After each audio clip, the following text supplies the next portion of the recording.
Welcome to Heat Check, powered by WeBuyOldJeans.com. These are the highest selling vintage denim items on eBay over the last 2 weeks. Now, before we get into it, I do want to remind you of two things. This video does qualify for the Wu-Tang T-shirt giveaway. The details to that giveaway are in the description below. All you got to do is like, subscribe, and comment on this video and any video posted between October 31st and January 1st for additional entries. Then we're also taking community submissions. So we want you to submit your best thrift finds of the last month or so to lootfam1@gmail.com. We'll do a community submission heat check at the end or beginning of next month, and we want you to be a part of it. So send us your submissions now.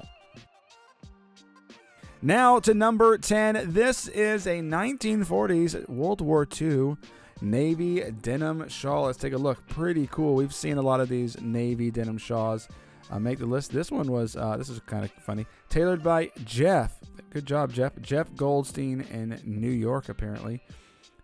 There is a Patwin zipper here. Looks like D.E. Willis? Yeah, D.E. Willis was the Navyman that was assigned to this particular shawl. This thing's in incredible condition. Probably actually never saw usage. Maybe it was a replacement or something like that and just sat somewhere for a long period of time. But these shawls have been going pretty commonly. There's that internal selvage there on the, it looks like the sleeve. That's really cool. And then down at the bottom hem, I think that's what it is. So super cool. This is a very cool jacket. Definitely a beautiful piece here. This one sold after 9 bids for $1,575. Then at number 9, we have the vintage Carhartt 1950s, 1960s duck canvas chore coat. It's got the Railcar Heart logo. Let's take a look at this thing. It's pretty. It looks like it's in really good condition. There's that railroad car logo, the heart logo. I don't think this is the one with the heart buttons, which are even cooler. There does appear to be a little bit of staining, but you know, this is a work chore coat. While not technically denim, we do include duck and canvas garments on this list as well, particularly from Carhartt. Those are the only ones that tend to really seem to make the list, but check out those riveted pockets. This is beautiful. There's that corduroy collar. This is definitely, that's sort of a remnant of or an element of the 50s and early 60s. I would not expect this to be much older or younger than the early 60s. And the 50s seems to be a fairly reasonable presumption on this one. This one's pretty cool. This coat sold for $1,750. Now at number 8, we have a Type 1 denim jacket. And I do want to mention, going forward, we are going to limit the amount of Type 1 or Type 2 denim jackets. Basically, what we're going to do is we're going to take the highest selling one each week, unless there are some particularly special ones that sold or something like that. I just don't want the whole list to be basically Type 1s or Type 2s, or we'll probably do something similar for 501s, even though there's a lot of variability in the 501s. I do want to make room for other unique items, so we will be limiting some of that stuff. So if you sell one and you don't make the list, I apologize. If you sell something like that and you don't think it's going to make the list, just send us a message and we'll probably throw it in as an honorable mention. Anyway, getting back to this guy right here, Tall City Thrift sold this. Type 1 506XX. It looks great. Has the there's that buckle back.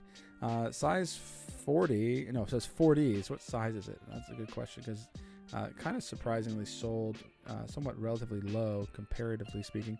There's a little bit of damage there. There's that pocket with the flap. This is probably late for us. A size 36, so very, very small. That's probably really why. That's probably the issue here. This is a very, very small jacket. That's probably why it sold for what it did. It does have a few little flaws, but some wear up there at the collar. Nothing terrible, nothing that we haven't seen before. But this one sold out of Midland, Texas for $2,000. Then next up, we have the 1950s 507XX. Look at this one. It says size small, but look how dark the color is on this one still. It looks like it's in great condition, for sure, very good condition. There was a little tag up there, but the patch is removed. Looks like it's probably the size of a Jackron patch, so we're probably looking at the later 50s, potentially even early 60s based on some of that information. This one looks good, pretty standard in terms of, actually it's above standard in terms of condition, but size, I think it's probably, let's see, chest size 22. That's actually not particularly small for one of these. So if that's, we're in the sort of 44 range. So someone may have gotten away with a decent deal here, getting a somewhat larger jacket. This is why I always advocate for people just put the measurements in the listing. Don't use alpha sizing because it does not translate well. It can be very confusing. If the chest is 22 across, that's a much bigger jacket than we tend to see. And so one bid later, this one sold for $2,300, and I think that's probably a fairly decent deal, so congratulations. So if you think you have a pair of jeans that might end up on this list, we recommend you check out WeBuyOldJeans.com. These guys are the best in the business. They can give you appraisals, they can help you with research, or they can make an offer on your jeans. They offer reasonable prices and great customer service, so we highly recommend our friends over at WeBuyOldJeans.com. Then next up, we have the Boss of the Road. Here's one of those other sort of lesser known brands of denim, but this one looks exceptional. Let's take a closer look here. Boss of the Road buttons here, and it has a buckle back, and this thing looks incredible. It's almost like looks too good to be true. I'm almost curious if this is a repro, but it just looks like it's in fantastic condition, basically dead stock. The waist is a 42 with an inseam of 34, so it's a bit bigger than most people can or want to wear.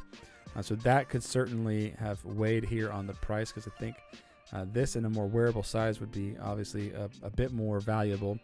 Let's take a closer look. These are vintage denim jeans, still crisp, as if never washed. I would say they probably haven't been washed. As long as the measurements match up to the sizing, they probably haven't been washed. Aunt had these in her collection. That's very cool. A few lighter flaws in the denim, but hard to see. No, otherwise this thing is very, very well preserved. So congratulations, June Bugs. You got a really cool piece of denim here. This one sold for $2,500. Then we have the Levi's Shorthorn men's denim western wear pearl snap. Let's take a look. There's that Levi Strauss authentic western wear tag. This is a great tag. Love seeing this tag. This thing looks pretty sharp. Look at that. Look how sharp. They need to wipe their camera lens off. That's probably on their phone. This sort of gets this sort of like hazy glow thing happens when you've take pictures with your phone after you've like handled it and touched the screen and got fingerprints on it. If you're out there and you need to take photos of your garments, just remember, always wipe them down, wipe off the lens first.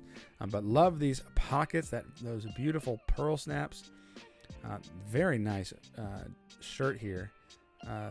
Let's take a look. Yeah, incredible condition. Absolutely brilliant condition, all things considered here. I mean, you just don't see them in this good a condition that often. Size looks like 420 across the chest, so about 40 on this one. Really, really nice. Really, really nice example here. 2 bids later, this one sold for $2,600. Now this one is a little interesting. Not technically as old as it appears. This is a reproduction, but technically a vintage reproduction. So this is one of the early LVC models from 1998, and this is the 201, a very old version of the Levi's jeans. It's got a buckle back. You can see it's size 36 by 40, so very, very, very tall. There's that selvage. This is like from the 20s and earlier. This is a very early model. I think, let's take a look. Yeah, here's the tag, made in USA. Date code is 1098, so we're talking October 1998. So these are, and this is from the Valencia factory as well. So these are some of the oldest LVC models that are out there of some very, very, very old denim. So incredible to see. These are rare. So if you have old LVC stuff, they even have their own value, and they are significant in their value.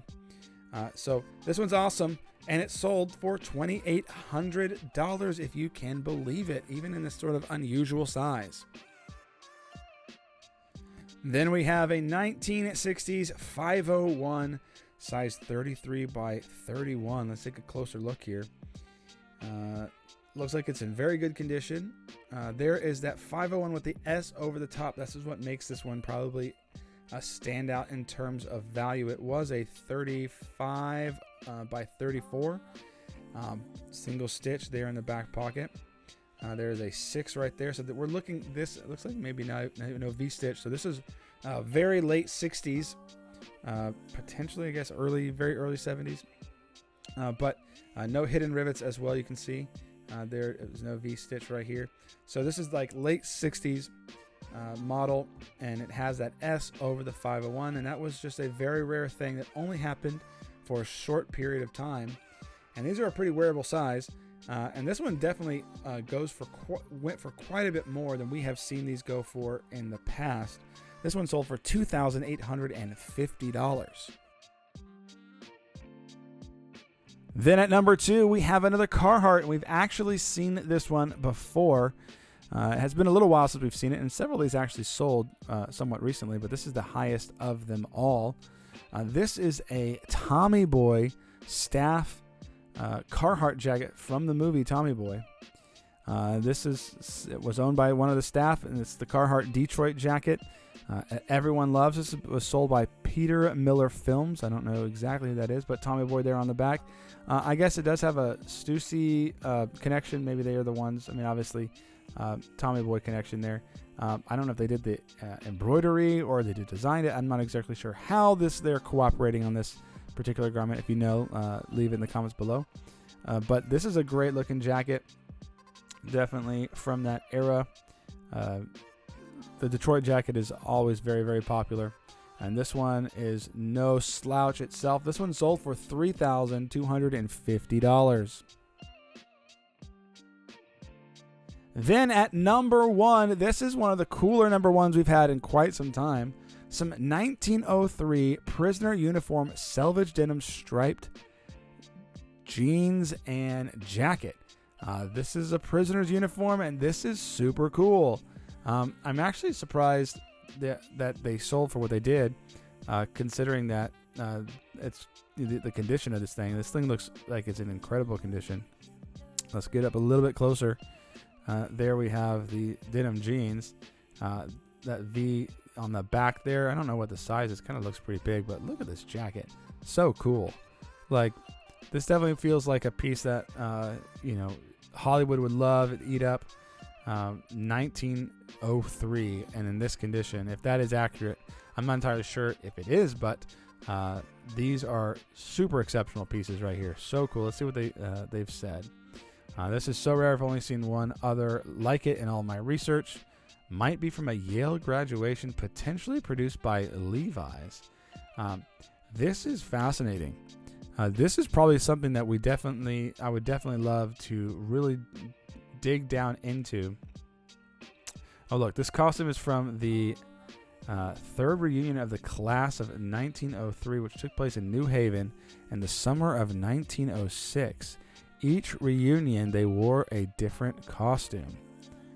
I have an email from the Yale University archivist confirming the authenticity with images from the event, and that it was worn in 1906. So this is pretty incredible.